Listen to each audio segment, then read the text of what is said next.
Soyez les bienvenus dans cette nouvelle édition du Morning News. Au sommaire, Mali, Burkina Faso, Niger, le sentiment anti-français gagne du terrain dans la région du Sahel.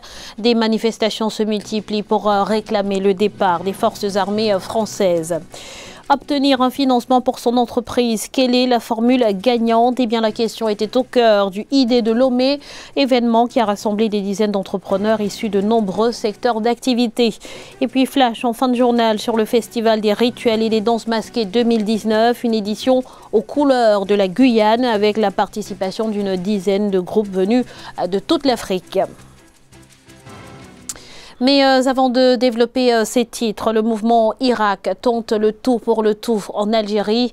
Pour le dernier vendredi de contestation avant la présidentielle du 12 décembre, les Algériens sont descendus en masse dans les rues, encadrés par un important dispositif policier. Ils continuent de dénoncer une élection qui, selon eux, ne remplit pas les critères de pluralité et de transparence. Mais malgré cette mobilisation exceptionnelle, les autorités multiplient les appels à se rendre aux urnes, tandis que la hiérarchie militaire met en garde tous ceux qui tenteraient d'entraver le processus électoral. À noter que l'unique débat télévisé entre les 5 prétendants à la magistrature suprême, tous issus, nous vous le rappelons, du système Bouteflika, a également été organisé ce vendredi. La lutte contre le terrorisme et la défense des intérêts commerciaux et économiques a donné lieu à une forte concentration des forces militaires étrangères sur le sol africain, une présence qui suscite de vifs débats au sein des populations locales, de plus en plus habitées par un ressentiment anti-français notamment. Voyez ce sujet de la rédaction. L'Afrique connaît actuellement un regain de concentration de forces militaires occidentales et émergentes sur son sol. La lutte contre le terrorisme ou encore la défense des intérêts commerciaux en sont les justifications des interventions et présence de forces étrangères en Afrique. On voit que cet espace devient le lieu de transfert des rivalités entre ces puissances. Mais dans tout ça, c'est qu'elles ont aussi sur le terrain des populations qui de plus en plus sont conscientes de leurs responsabilités, qui savent que leurs ressources sont leurs ressources et qui n'ont plus besoin de faire la guerre des autres. Et la seule guerre que nos populations ont à mener, c'est la guerre du développement. Une présence de plus en plus décriée par les communautés de ces pays, comme en témoignent les mouvements anti-français au Mali, au Burkina Faso ou encore en Côte d'Ivoire. L'armée française Barkhane y a renforcé son dispositif et dispose notamment de 4500 soldats engagés dans la lutte contre le terrorisme au Sahel. L'autre lecture possible, c'est que chacun de ces 6 alliés est exaspéré parce que les résultats sur le terrain sont désastreux. Donc ce sera l'occasion de rectifier le tir. Cette convocation est un acte diplomatiquement insolent. Alors il faut dire aussi que sur le terrain, la France est blessée par les réactions des populations. Mais il faut que la France comprenne que les populations attendaient des résultats. Il n'y a pas de résultats. Le président français Emmanuel Macron a d'ailleurs convoqué les présidents des pays du G5 Sahel à Pau, en France, le 16 décembre 2019 pour, selon lui, une clarification sur la présence de la force française au Sahel. Cette convocation intervient dans un contexte d'ambiguïté sur les réels motifs de la présence des forces françaises sur le continent. La lutte contre la corruption continue de faire tomber des têtes au Kenya. Le parquet a ordonné ce vendredi l'arrestation du gouverneur de Nairobi, Mike Sonko, pour malversation financière. Il est accusé avec d'autres officiels d'avoir bénéficié de paiements illicites et acquis des biens illégalement pour une valeur de 3,5 millions de dollars. Une affaire qui fait grand bruit en raison de la popularité du gouverneur. Sa comparution immédiate devant un tribunal de Nairobi a été ordonnée par Nordine Adi, le directeur des poursuites publiques. Le 22 février 2020, c'est la date retenue pour la tenue de l'élection présidentielle au Togo. L'annonce a été faite ce jeudi par le gouvernement. Selon le décret, les bureaux de vote seront ouverts de 7h à 16h heure locale sur toute l'étendue du territoire national. Un scrutin qui pour la première fois implique la diaspora. Si aucun des candidats n'obtient de majorité à plus de 51%, un second tour sera organisé. Une annonce qui intervient alors que plusieurs partis d'opposition l'opposition et les responsables de la société civile demandent la suspension du processus électoral et l'ouverture d'un dialogue pour permettre la révision du fichier électoral, le réaménagement de la commission électorale nationale indépendante et la recomposition de la Cour constitutionnelle. Le Togo, où les petites et moyennes entreprises sont le fer de lance de la croissance, elles contribuent à hauteur de 80% à l'activité économique nationale, mais manquent de ressources pour se déployer et conquérir le marché sous-régional. Face à cette situation, le forum ID qui a pris fin ce 6 décembre à Lomé a proposé quelques alternatives. Explication dans ce reportage d'Aimé Fakofi, notre correspondante au Togo. La problématique de financement des entreprises. Le sujet préoccupe toujours les petites et moyennes entreprises, généralement tournées vers les banques, le financeur classique, sans succès. Pourtant, il existe d'autres sources de financement, à l'exemple du programme Élite, de la Bourse régionale des valeurs mobilières, encore méconnue des entrepreneurs, et révélé au forum ID tenu du 5 au 6 décembre à Lomé, au Togo. Pour aller directement sur le financement sur la bourse, il y a des critères un peu sélectifs. Mais lorsque ces entreprises ne respectent pas ces critères, nous pouvons les accompagner à pouvoir être dans ce canevas de critères. Dans le cas où elles ne sont pas encore dans ce canevas de critères, il y a d'autres options qui s'offrent à ces entreprises et nous allons leur proposer une ingénierie financière adaptée à leurs besoins. Le programme Élite BRVM Lounge destiné aux PME vise à porter à plus de 50 le nombre d'entreprises au sein de l'Union économique et monétaire ouest-africaine à l'horizon 2020. Cette première édition du Forum ID se veut un cadre de partage et d'opportunités de renforcement du tissu économique togolais entre entrepreneurs de divers secteurs d'activité. J'ai été interpellée par le thème, le financement d'entreprises qui est quand même un problème pour nous les entrepreneurs. Je suis venue pour voir est-ce qu'il y a d'autres mécanismes de financement. Le crowdfunding, Crédit Bail, Capital Risque constituent d'autres leviers de financement des petites et moyennes entreprises qui contribuent à plus de 80% à l'activité économique du Togo.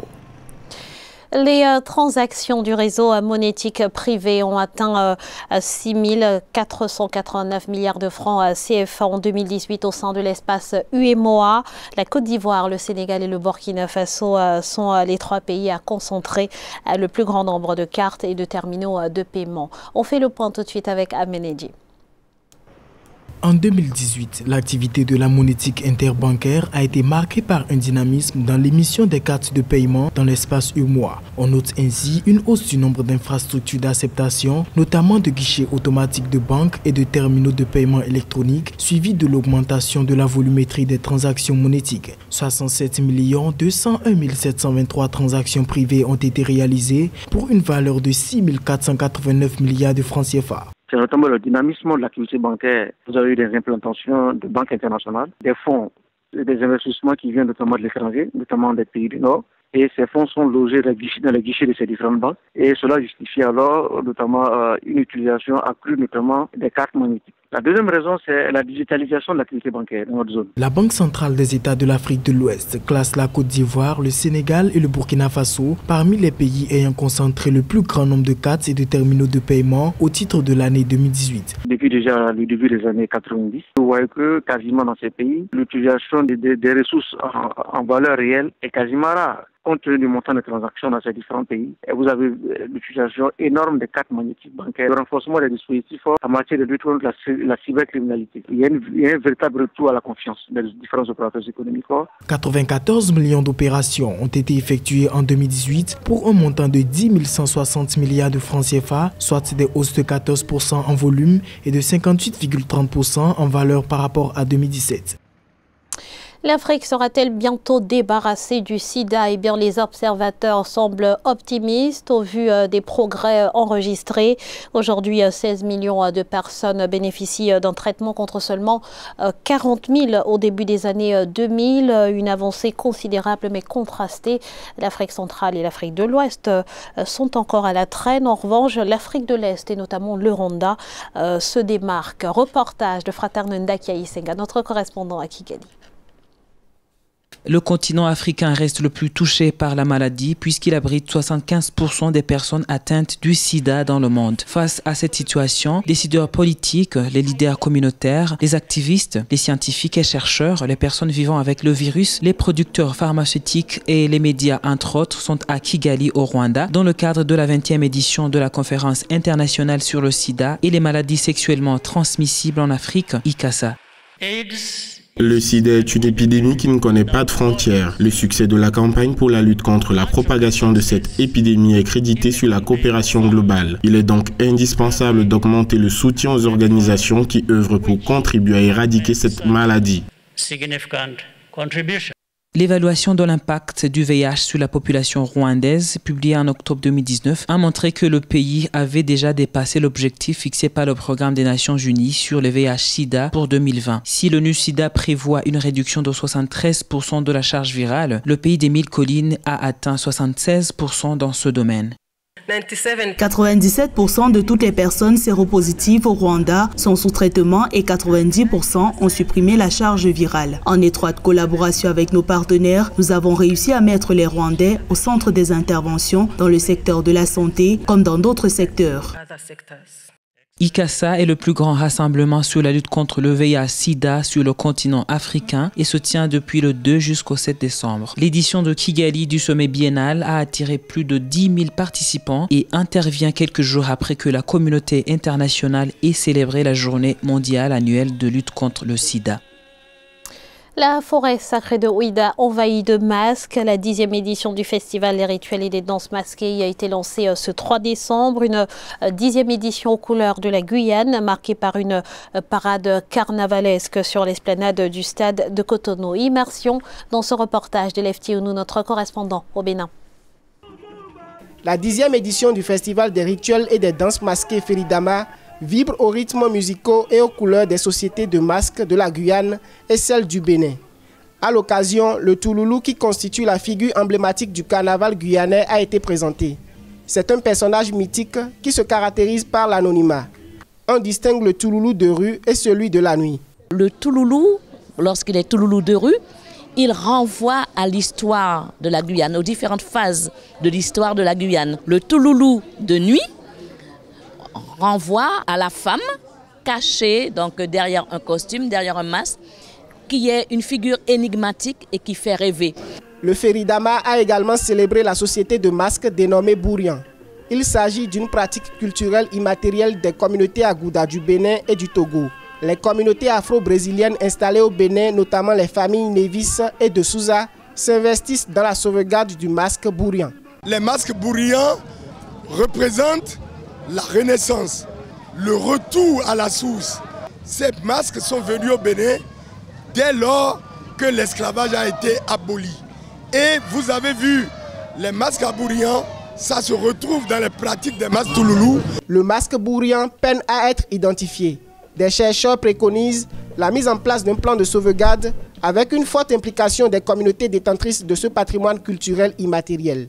Il faut noter qu'en 2017, l'Observatoire régional du carnaval guyanais, invité d'honneur de ce festival, a fait inscrire le personnage du masque Touloulou au patrimoine français de l'UNESCO. C'était le journal de la rédaction. Nous vous remercions pour votre fidélité. Restez sur Africa 24 dans quelques instants. Une nouvelle édition de l'information.